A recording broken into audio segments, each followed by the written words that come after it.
Planking the Ernestina was a daunting task right from the start. The hull had to be reshaped. It couldn't be patterned and planked as it was. It had to be redesigned. We took the lines from a previous haul out in the late 20s, early 30s, and we tried to loft the boat in place truer to those lines. So the shape that we ended up with was much more true to the design. The planking came from reclaimed timbers from some mills in Massachusetts. They were milled locally and then further milled here. Each plank was cut to shape and beveled each individual plank.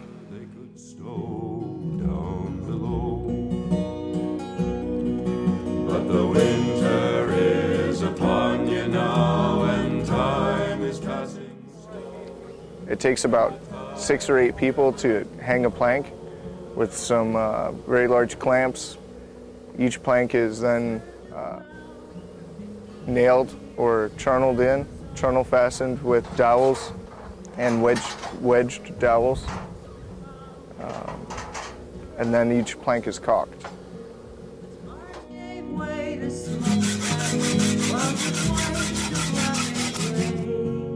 There was nothing left for you to do but waste your time away, and the rot was spreading slow down below.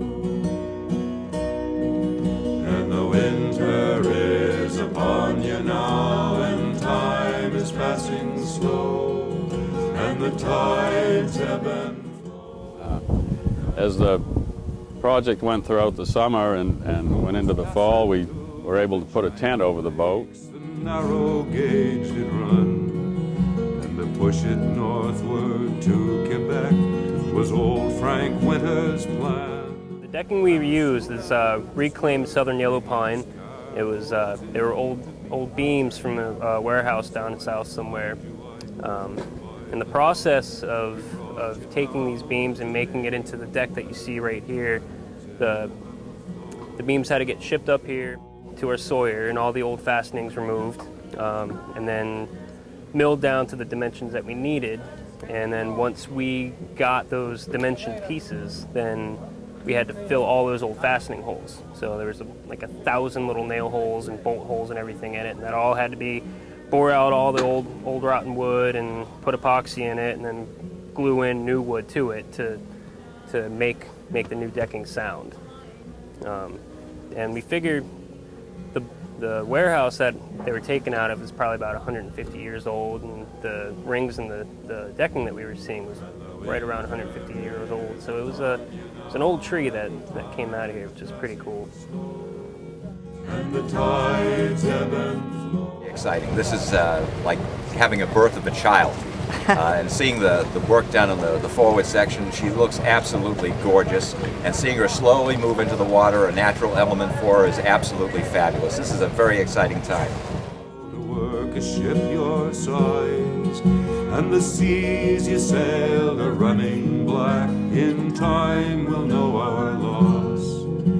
It's too late now for you, but is it too late now for us? Can you teach us what you know before you go? For the winter is upon you now, and time is passing slow, and the tides ebb and flow down below.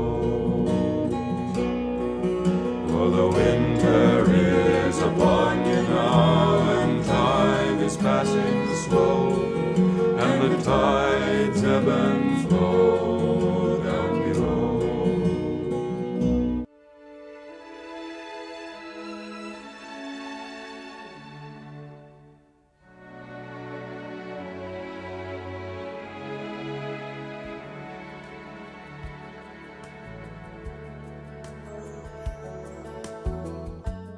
Departing here on Tuesday, the 5th of May, and we're going to go to Gloucester and have a sail around with the schooner Lannon coming out to greet us with some dignitaries aboard. and then we're going to do a dockage in Gloucester and a reception.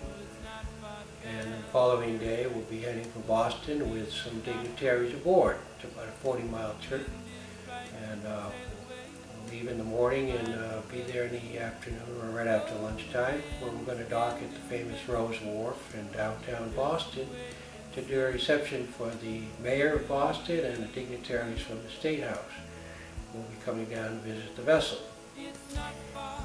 This trip is a side trip on our way to New Bedford to try to raise the funds to complete the restoration of the stern of the vessel, which is scheduled for shortly, but depending on the funds, of course, in this day and age.